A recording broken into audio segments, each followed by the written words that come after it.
Hola a todos y bienvenidos de nuevo a Historias de Terror. Sé que muchos de ustedes utilizan estos episodios para quedarse dormidos, así que, antes de que se entreguen al sueño, me encantaría que dejaran un comentario diciéndome desde dónde están escuchando en el mundo. Además, no olviden darle me gusta y suscribirse si están disfrutando de los episodios. Gracias por estar aquí. Historia 1. Era finales de octubre de 2017 y el aire en la zona rural de Ohio estaba frío, cargado con el olor húmedo de las hojas podridas y la tierra mojada. Mis amigos, Richard, Donna, Ethan y Andrea, y yo estábamos aburridos hasta la desesperación. Todos teníamos 17 años, éramos estudiantes del último año en Lincoln High School, y la monotonía de nuestro pequeño pueblo comenzaba a asfixiarnos. Halloween estaba a una semana de distancia y necesitábamos algo que hiciera nuestro fin de semana más emocionante. Fue entonces cuando Richard mencionó la idea de colarnos en el huerto de calabazas de David después de que cerrara. El lugar de David era todo un clásico local, un extenso campo a unas 10 millas de la ciudad, rodeado de maizales marchitos y fragmentos de bosque denso. Durante el día era un sitio familiar, lleno de niños, paseos en carreta y sidra ridículamente cara. Pero por la noche el lugar quedaba cerrado, vacío y con una atmósfera inquietante. Richard propuso que sería divertido entrar, tomar algunas calabazas y tallarlas bajo las estrellas. Tal vez asustarnos un poco entre nosotros, reírnos y crear un recuerdo. La idea sonaba tentadora, así que todos aceptamos. Nos encontramos alrededor de las 9 de la noche de un viernes. El cielo estaba cubierto por nubes y una densa niebla comenzaba a deslizarse sobre las carreteras, envolviéndolo todo de una forma que hacía que conducir se sintiera como nadar a través de sopa espesa.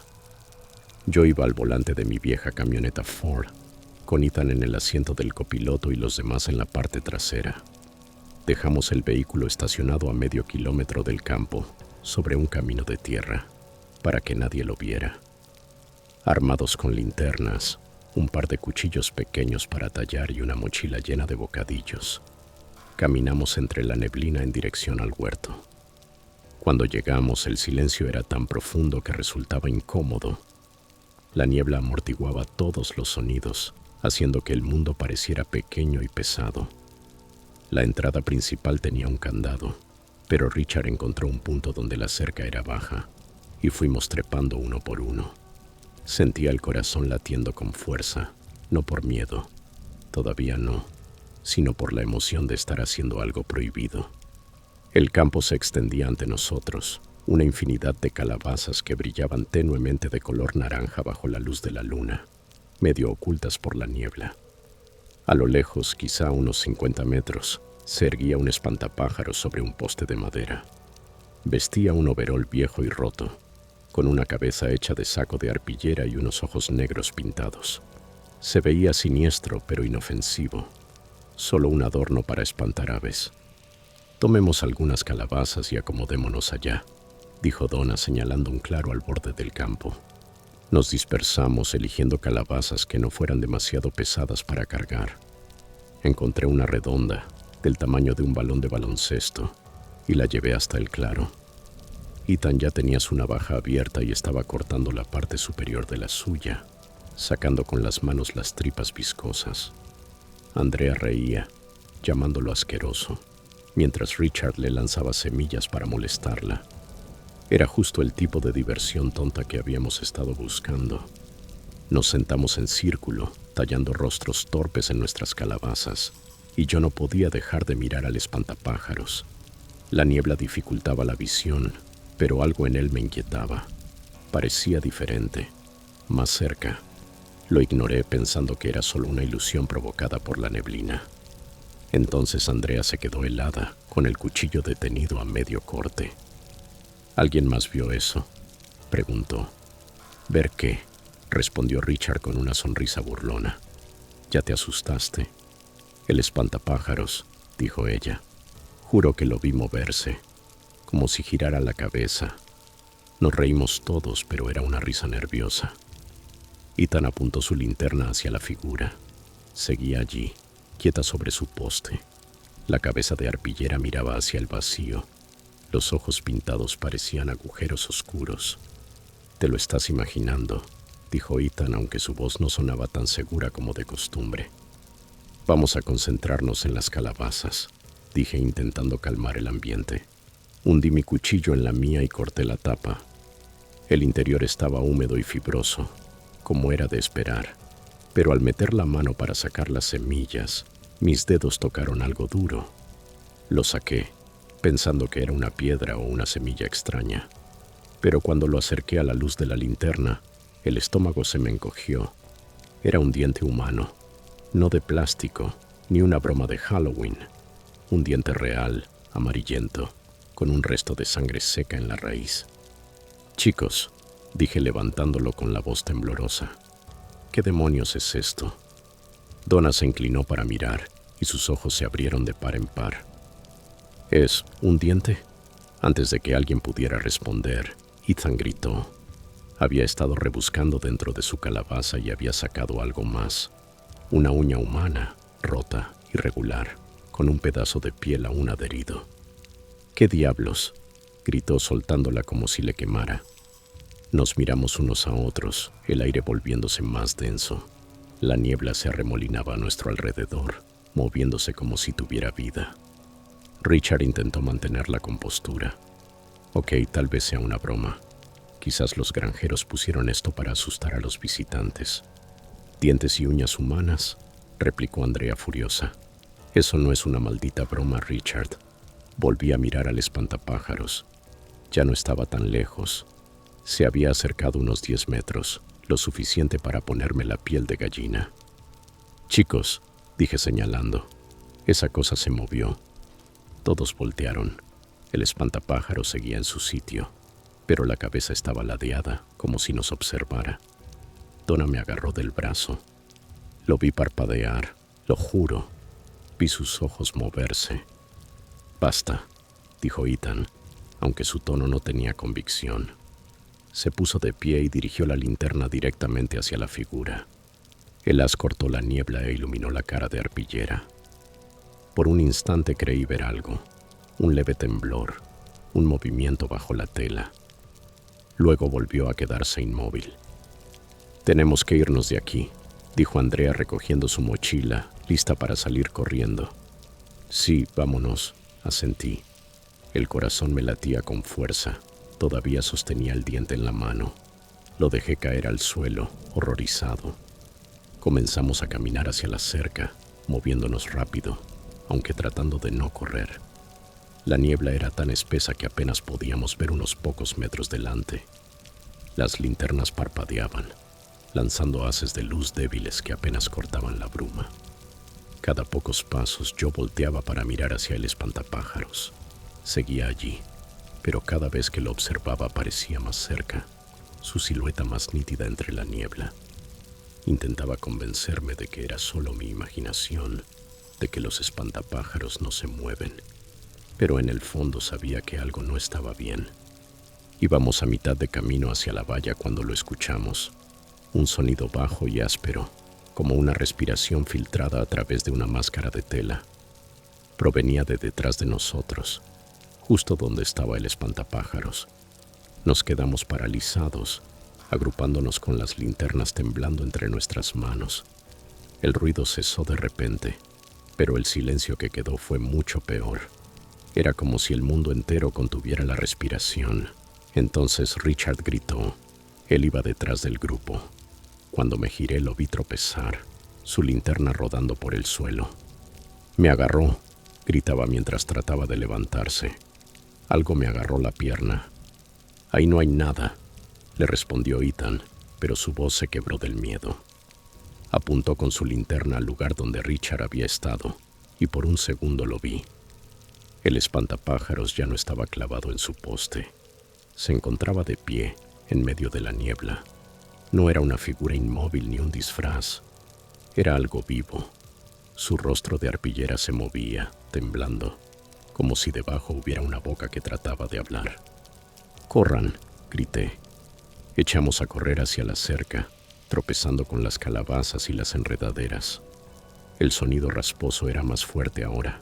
más cerca, como si nos persiguiera justo detrás. También escuché pasos, pesados y desiguales, aplastando la tierra húmeda.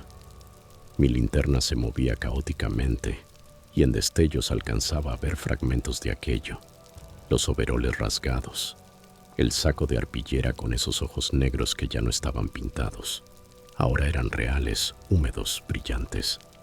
Llegamos a la valla y me lancé por encima, raspándome las manos con el alambre oxidado. Donna me siguió, luego Ethan. Andrea estaba atascada. Su chaqueta se había enganchado en un poste. Richard venía detrás, pero justo cuando intentaba subir, algo lo sujetó del tobillo. Pateaba desesperado, gritando, y entonces lo vi. El espantapájaros, o lo que fuera, lo había alcanzado. Su mano enguantada lo aferraba con fuerza. Ethan lo tomó del brazo y tiró con todas sus fuerzas hasta lograr arrastrarlo del otro lado. Caímos todos al suelo, jadeando, y sin mirar atrás, corrimos a través de la niebla hasta donde habíamos dejado mi camioneta. Mis manos temblaban tanto que apenas podía insertar la llave en el encendido. Cuando el motor rugió, salí disparado por el camino de tierra. En el espejo retrovisor, la niebla era tan densa que apenas se distinguía nada, pero por un instante creí ver una figura quieta al borde del campo, observándonos mientras nos alejábamos. Durante el viaje de regreso apenas dijimos palabra. Richard estaba pálido, con el tobillo amoratado donde algo lo había sujetado. Andrea lloraba en silencio en el asiento trasero, y Donna no paraba de murmurar entre sollozos. No era un espantapájaros, no era un espantapájaros. No supe qué responder. Mi mente no dejaba de repetir la imagen del diente, la uña y aquellos ojos que parecían vivos. Cuando llegamos al pueblo, fuimos directo a la casa de Ethan. Su padre era policía y le contamos todo lo ocurrido. Nos escuchó con el ceño fruncido, incrédulo, pero dijo que avisaría a las autoridades. A la mañana siguiente supimos que la policía había ido al huerto de David. No encontraron nada, ni el espantapájaros, ni los dientes, ni las uñas. Solo un campo común, aún cubierto por la niebla del amanecer. Dijeron que seguramente habíamos estado drogados, que éramos adolescentes inventando historias. Pero luego, el padre de Ethan me apartó para hablar en privado. Me contó que los oficiales sí habían hallado algo que no pensaban hacer público. El dueño del campo, un anciano llamado Harold David, llevaba semanas desaparecido. Los vecinos afirmaban que su comportamiento había cambiado hacía meses. Hablaba solo, pasaba las noches enteras en los campos, como si vigilara algo. En su casa encontraron montones de sacos de arpillera y ropa vieja apilada en el sótano, y en el granero, escondidas bajo una lona, hallaron herramientas, cuchillos, alicates, pinzas, cosas que se podrían usar para arrancar dientes o uñas. Jamás encontraron a Harold. La versión oficial fue que se había extraviado en el bosque o que quizás se había ahogado en algún arroyo. Pero nosotros sabíamos la verdad. Aquella cosa en el campo no era solo un espantapájaros, era él, o algo en lo que se había convertido. Años de soledad y locura lo habían transformado en una especie de guardián deforme, obsesionado con proteger su huerto. Aquellos dientes y uñas no eran simples adornos, eran trofeos. Nunca volvimos al huerto de David. Llegó Halloween, pero ninguno de nosotros tenía ánimo para celebrarlo. Historia 2. No hay otra forma de decirlo. Amo el otoño. Siempre lo he hecho. No es solo una cosa, es todo el conjunto. Es ese momento en que el aire en Houston finalmente pierde esa capa pegajosa y húmeda del verano, y las mañanas comienzan a sentirse un poco más frescas. Es el olor de las hojas secas pudriéndose y el sonido que hacen al crujir bajo tus pies en la acera. Es tener la excusa perfecta para usar sudaderas y tomar café demasiado caliente. Para mí el punto culminante de todo esto es Halloween. Mi compañero de apartamento, Calvin, y yo nos lo tomamos muy en serio. Ya no somos unos niños. Los dos estamos en nuestros veintitantos, con trabajos que existen más para pagar la renta que por vocación. Pero Halloween es nuestra tradición. En cuanto llega el 1 de octubre, sacamos las enormes cajas de plástico del armario del pasillo. Tenemos telarañas falsas, esqueletos de plástico, cadenas de luces naranjas y moradas, y una colección entera de adornos tontos y algunos genuinamente espeluznantes que hemos ido acumulando con los años. Nuestro apartamento se convierte en un verdadero santuario del otoño. Ese año en particular, hace un par de años atrás, no fue la excepción. Pasamos una tarde de sábado transformando nuestro pequeño departamento de 2 habitaciones en una casa embrujada. Colgamos telarañas sobre los estantes de libros, pusimos un esqueleto en el baño con un periódico en las manos y una bruja risueña colgando del ventilador del techo en la sala. Nos divertíamos como niños. Era una costumbre que hacía que el lugar realmente se sintiera como nuestro hogar. Estábamos especialmente orgullosos de la decoración del porche. Un par de calabazas talladas y un fantasma con sensor de movimiento que gemía cada vez que pasaba el cartero. La vida era normal. Trabajábamos, regresábamos a casa, veíamos televisión, nos quejábamos de las facturas y esperábamos con ansias el fin de semana. Esa rutina, tan monótona pero reconfortante, es algo que uno no valora hasta que desaparece. Todo comenzó un martes por la noche, a mediados de octubre. Me había quedado despierto un poco más tarde de lo habitual, viendo un documental sobre criaturas del océano profundo que resultó mucho más aburrido de lo que imaginaba. Calvin ya se había ido a dormir hacía horas. Tenía que levantarse temprano para abrir el restaurante donde trabajaba como gerente. Apagué el televisor cerca de la 1 de la madrugada. Me cepillé los dientes y me dejé caer en la cama. Por lo general duermo profundamente, pero a veces, sin razón aparente, simplemente me despierto. Esa noche fue una de esas veces. Mis ojos se abrieron de golpe en la oscuridad total. Miré mi teléfono sobre la mesita de noche. Los números rojos brillaban. 3 y 7 de la mañana. La hora maldita, o eso dicen. Sentí una urgencia familiar y molesta. Tenía que ir al baño. Con un gruñido aparté el cobertor y bajé los pies al suelo frío. La puerta de mi habitación estaba entreabierta, dejando entrar una delgada línea de luz anaranjada proveniente de los faroles de la calle. No encendí ninguna lámpara mientras avanzaba por el pasillo. Nuestro apartamento no es grande, el corredor es corto y recto. Mi cuarto está a la derecha, el de Calvin a la izquierda, y al final están el baño y la sala. A medida que mis ojos se acostumbraban a la penumbra, lo vi. Al final del pasillo, justo antes de la entrada al salón, se encontraba una figura, alta, inmóvil. Vestía ropa oscura, quizás una sudadera negra con capucha y unos jeans. Pero lo que realmente captó mi atención fue su rostro. Llevaba una máscara de plástico barata, de esas de Halloween que venden en cualquier supermercado.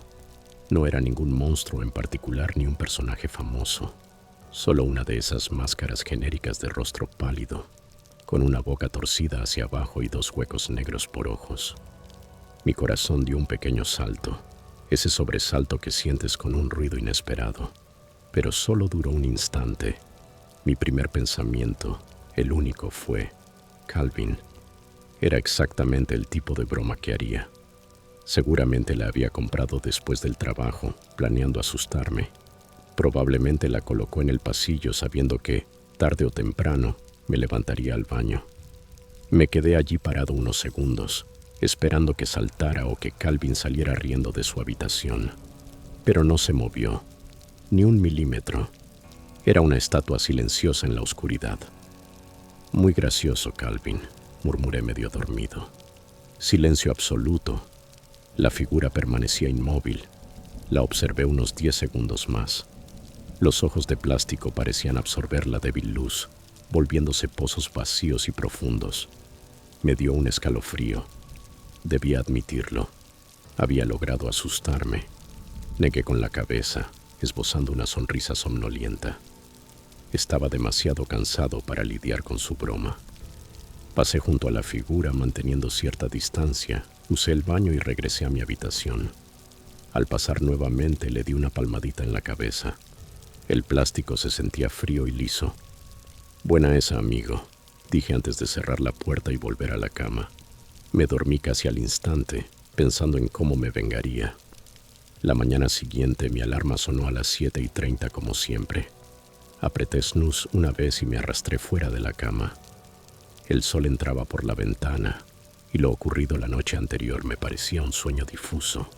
Salí al pasillo esperando ver el muñeco en la claridad del día, pero no había nada. El pasillo estaba vacío. Supuse que Calvin lo había movido antes de irse a trabajar. En la cocina encontré una nota suya sobre el mostrador. «Hey, se acabó la leche. ¿Podrías comprar un poco al volver? Nos vemos en la noche». Seguí mi rutina de siempre: ducha, ropa, café y rumbo al trabajo. Aquello del hombre enmascarado se convirtió en una anécdota divertida que planeaba contarle a mis compañeros. El día transcurrió sin nada fuera de lo normal. Compré la leche al regresar del trabajo y llegué al apartamento cerca de las 6. El auto de Calvin ya estaba estacionado. Lo encontré en el sofá, mirando el celular. «Hey», le dije dejando las compras sobre la encimera. «Me la hiciste buena anoche». Esa cosa en el pasillo daba miedo de verdad. Calvin levantó la vista con el ceño fruncido. «¿Qué cosa en el pasillo?» «El muñeco», reí. «El tipo con la máscara». «No te hagas el tonto. Lo vi cuando me levanté al baño. De verdad te la rifaste. Dejarlo ahí, quieto, en la oscuridad». Su expresión cambió a desconcierto total. Dejó el teléfono a un lado y se incorporó. «Amigo, no tengo idea de qué estás hablando. Yo no puse ningún muñeco en el pasillo». Me detuve a medio desempacar las compras. «¿Qué? Claro que sí. El tipo alto con la máscara blanca». «Te juro que no», insistió. «No he comprado nada nuevo este año. ¿Por qué pondría algo así en el pasillo?» Ahora era yo quien estaba confundido. «Bueno, si no fuiste tú, entonces ¿quién fue?» Una expresión extraña cruzó su rostro. Vaciló antes de responder. «¿Te refieres al muñeco que estaba en la sala?» Sentí que la sangre se me helaba. «¿En la sala?» «No, estaba en el pasillo, justo frente al baño». «No», dijo Calvin con la voz más baja. «Cuando llegué anoche alrededor de las 11, estaba en la sala, parado al lado del televisor. Pensé que tú lo habías puesto ahí. Me pareció raro, pero tenía sueño y me fui directo a la cama». Nos quedamos en silencio mirándonos.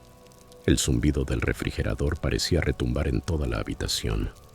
Las decoraciones tontas que colgaban en las paredes ya no tenían gracia. «Calvin, te hablo en serio», dije despacio. «Lo vi en el pasillo a las 3 de la mañana». «Y yo te estoy diciendo la verdad», replicó él con los ojos muy abiertos. «Lo vi en la sala a las 11. Yo no lo moví. Pensé que era tuyo». El significado de lo que ambos decíamos cayó sobre nosotros como una losa. Los dos lo habíamos visto. Los dos asumimos que el otro era el responsable. Pero si ninguno lo había comprado ni colocado allí, entonces ¿quién lo hizo? ¿Y cómo se había movido de la sala a las 3 de la madrugada hasta el pasillo? La única explicación posible era que no era un muñeco, era una persona real. Alguien que había estado dentro de nuestro apartamento mientras dormíamos. Una persona que se había quedado de pie, inmóvil, en la sala durante horas. Y que luego se había desplazado al pasillo, permaneciendo allí en silencio, observando. ¿Observando qué? ¿Esperando qué? Recordé cómo había pasado junto a él, cómo incluso le había tocado la cabeza. Sentí una ola de náusea recorrerme el cuerpo. «Revisa las puertas», dijo Calvin. Nos pusimos a buscar como locos. La puerta principal estaba cerrada con seguro. La corrediza del patio trasero también. Todas las ventanas cerradas por dentro. Nada estaba fuera de lugar. Nada había sido robado. Las computadoras seguían en la mesa, el televisor en su sitio, las billeteras sobre el mostrador. Todo igual. Nada tenía sentido. ¿Por qué alguien entraría solo para quedarse ahí parado? Entonces me golpeó un pensamiento, una punzada fría y repentina. «La llave», dije. Teníamos una llave de repuesto escondida bajo un ladrillo suelto. en la esquina del patio delantero. La habíamos dejado allí desde que nos mudamos, por si acaso. Corrimos afuera con el corazón latiéndonos en la garganta. Me arrodillé, moví el ladrillo. El hueco debajo estaba vacío. La llave ya no estaba. Llamamos a la policía. Un oficial llegó alrededor de una hora después. Era un hombre de mediana edad con expresión cansada. Nos escuchó mientras tratábamos de explicarle todo, hablando rápido, desesperados. Pude notar en su rostro que no nos creía del todo. Probablemente pensaba que estábamos ebrios o locos. Entonces me están diciendo que un hombre con una máscara de Halloween estaba dentro de su apartamento, repitió mientras anotaba lentamente en su libreta, y que no robó nada ni los lastimó. ¿Solo se quedó ahí? Sí, respondí sintiéndome ridículo incluso al decirlo. Y nuestra llave de repuesto ha desaparecido. El oficial revisó el apartamento, inspeccionó las cerraduras, alumbró los armarios con su linterna. No encontró nada. No había señales de entrada forzada ni prueba alguna de que alguien hubiera estado allí, salvo nuestra aterradora historia. Nos dejó un formulario y un número de caso. Les recomiendo cambiar las cerraduras en cuanto amanezca, dijo al marcharse, y busquen un mejor lugar para esconder la llave. Lo hicimos esa misma noche. Llamamos a un cerrajero de emergencia y pagamos una suma absurda para que cambiara cada cerradura del departamento. No dormimos. Dejamos todas las luces encendidas y nos quedamos en la sala, sobresaltándonos con cada crujido del edificio. Han pasado 2 años desde aquella noche. Nunca descubrimos quién era ni por qué estuvo allí. No hubo otros reportes similares en el vecindario. Fue un único suceso, inexplicable y aterrador. 6 meses después nos mudamos. Yo ya no soportaba estar en ese lugar. Cada vez que me despertaba a mitad de la noche me aterraba abrir la puerta, por miedo a encontrar a alguien de pie en el pasillo. Pero lo peor, lo que aún no puedo sacar de mi cabeza, es la quietud. No fue un robo, ni un ataque. Fue algo silencioso, paciente, calculado. Esa persona quería que supiéramos que podía entrar, que podía acercarse mientras dormíamos, que podía estar a solo unos pasos de nuestras camas, y nosotros jamás lo notaríamos. No se llevó nuestras cosas, se llevó algo mucho más valioso, nuestra sensación de seguridad. Y eso es algo que jamás se recupera. Historia 3. Me mudé al pequeño pueblo de Ashbrook a finales de septiembre, intentando recomenzar después de un año difícil. Me habían despedido del trabajo anterior. La renta se estaba poniendo por las nubes y necesitaba cambiar de ritmo. Ashbrook no era gran cosa. Un sitio tranquilo con una sola calle principal, un diner, una gasolinera y unas cuantas tiendas que cerraban antes de las 8. De esos lugares donde todos te saludan al pasar aunque no sepan tu nombre. Alquilé una habitación sobre una ferretería en Maple Street. El dueño, un hombre mayor llamado Bill, me hizo descuentos y le echaba una mano en la tienda. Mis días eran lentos pero apacibles. Tomaba café en el porche, escuchaba los trenes a lo lejos y caminaba por el pueblo solo para matar el tiempo. Algo que noté desde temprano fue cómo los locales hablaban de octubre. Todos parecían esperarlo, no tanto por Halloween, sino por algo que llamaban la hoguera de Ashbrook. Por lo que entendí, era una tradición antigua. Cada otoño, los adolescentes y jóvenes se internaban en el bosque, más allá de la vieja torre de agua, hasta un claro. Allí encendían una hoguera enorme, llevaban comida, refrescos y bocinas, y pasaban la noche contando historias o simplemente conviviendo hasta el amanecer. No era un evento oficial del pueblo, más bien una costumbre transmitida de generación en generación. Una semana antes de Halloween, entró a la ferretería un tipo mientras ayudaba a Bill a reabastecer. Parecía algunos años menor que yo, quizá 20 y tantos, con camisa de franela marrón y botas embarradas. Se presentó como Derek y dijo que acababa de regresar al pueblo tras unos años fuera.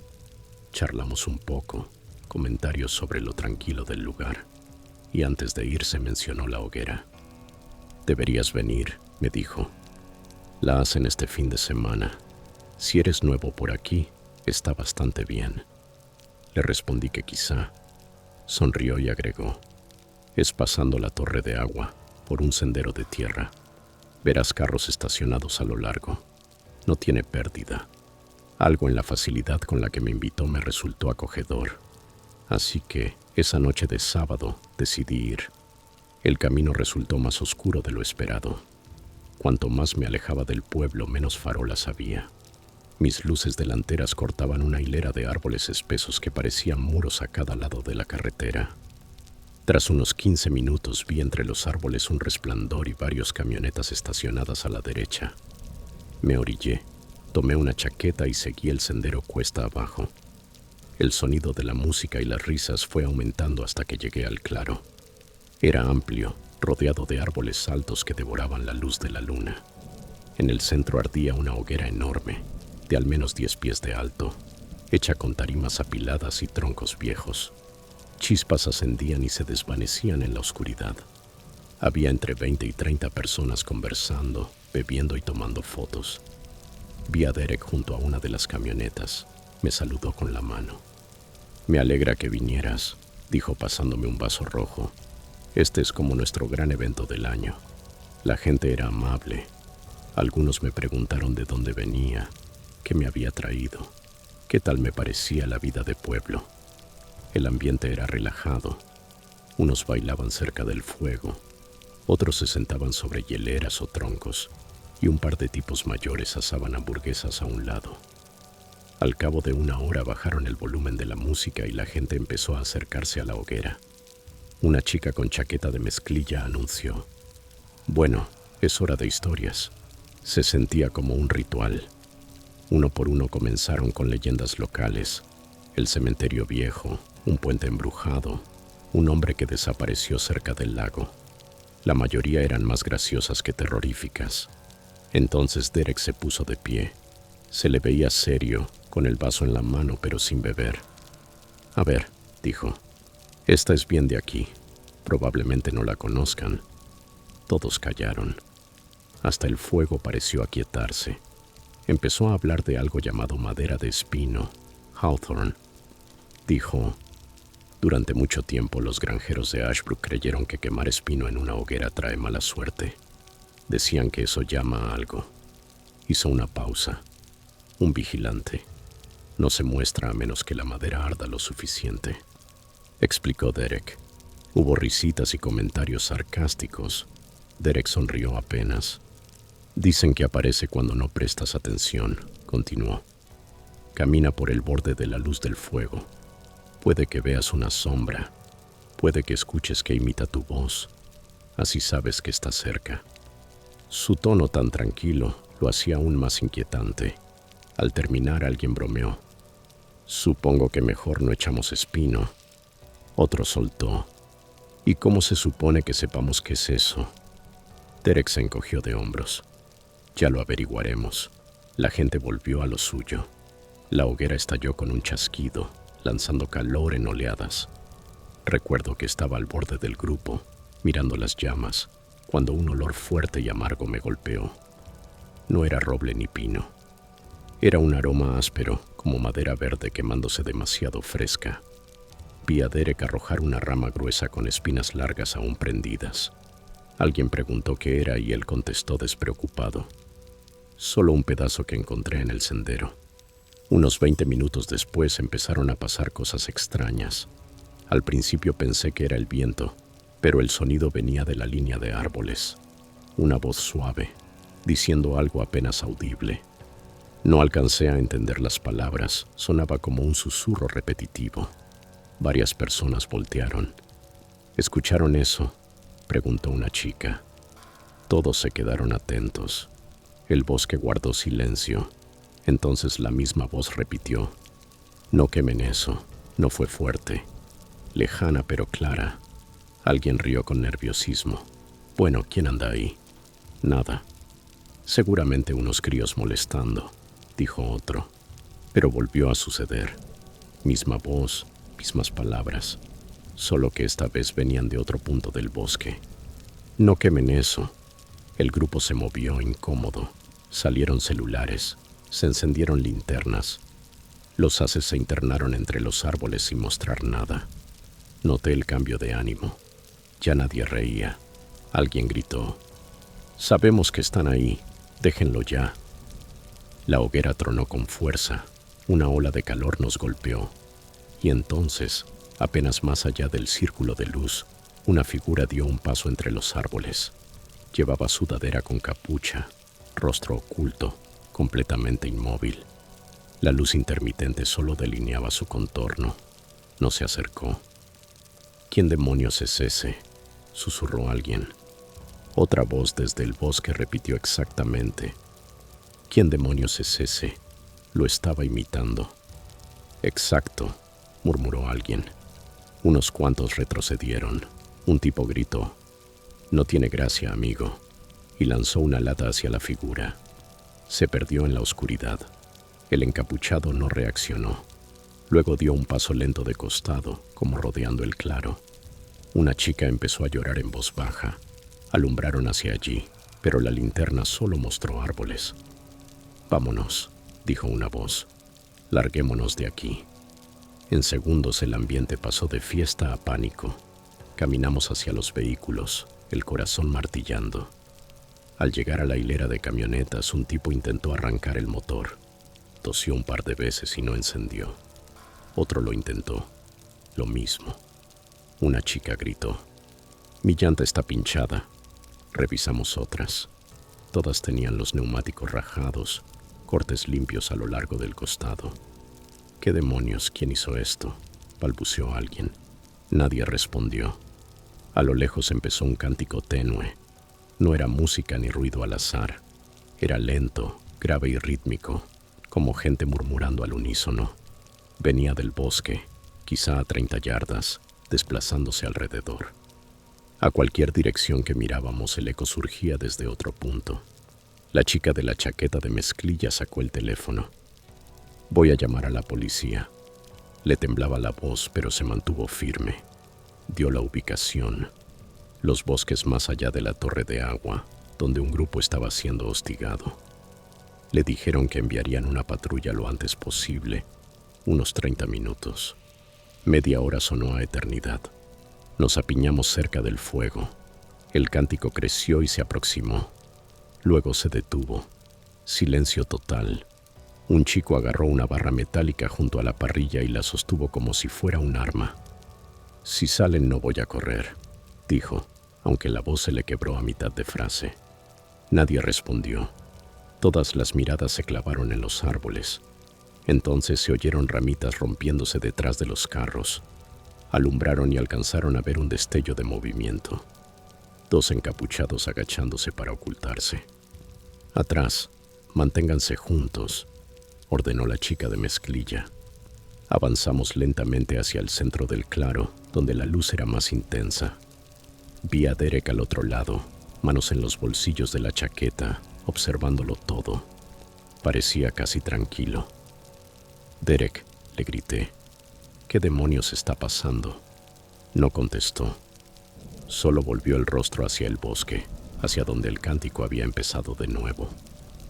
Algo en su lenguaje corporal, ese no tener miedo, me retorció el estómago. De un paso rápido, se internó hacia los árboles y desapareció. El cántico se volvió más fuerte al instante.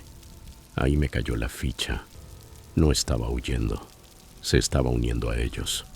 Durante la media hora siguiente nos quedamos juntos, aferrando lo que fuera que pudiera servir de arma. Cualquier crujido hacía que alguien diera un salto. Una vez vimos un rayo de linterna barrer entre los árboles, pero no era nuestro. Alguien se movía allá afuera. Cuando por fin llegó la policía, el alivio fue abrumador. Los faros de la patrulla atravesaron el bosque y la sirena nos dio la primera sensación real de seguridad de toda la noche. 2 ayudantes del sheriff bajaron con linternas y preguntaron qué había pasado. Explicamos cómo pudimos. Gente en el bosque, voces cantando, autos saboteados. Revisaron los vehículos y confirmaron que todas las llantas estaban cortadas. Enfocaron sus luces hacia los árboles, sin ver a nadie al principio. Luego uno de ellos dijo en voz baja: «Hay huellas por aquí, Los seguimos a cierta distancia mientras rastreaban las pisadas más adentro. Conducían por un sendero estrecho, casi oculto por las hojas. A unas 200 yardas uno se detuvo.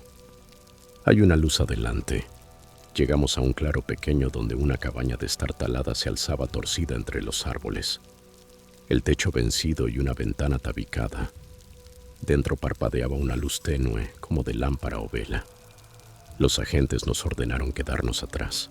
Se acercaron a la puerta, armas desenfundadas, y gritaron: «Departamento del sheriff, salgan con las manos en alto». Silencio. Patearon la puerta. Desde afuera solo vi sombras moviéndose y escuché gritos ahogados. Minutos después, 2 hombres encapuchados salieron esposados. Uno de ellos era Derek. No opuso resistencia, solo miraba al suelo. Los agentes registraron la cabaña y encontraron una trampilla bajo una alfombra. Al abrirla se veía una escalera de madera bajando. Descendieron con linternas. Momentos después uno gritó hacia arriba: «Hay más aquí abajo». Cuando subieron a los demás eran 3 hombres más, rostros cubiertos, vestidos igual que las figuras que nos habían rodeado. En una esquina del sótano había una pequeña pila de billeteras, teléfonos y llaves robadas. Habían planeado asaltarnos, quizá algo peor. Uno de los ayudantes se volvió hacia nosotros. Tuvieron suerte de que alguien llamara cuando lo hizo. Recuerdo a la chica de mezclilla llorando en silencio, abrazando a su amiga. Algunos de los chicos se quedaron pasmados, mirando a Derek mientras lo subían a la patrulla. Nos miró una vez antes de entrar, con una expresión helada, como si no sintiera nada. Para el amanecer, la policía había tomado declaraciones y remolcado los vehículos averiados de vuelta al pueblo.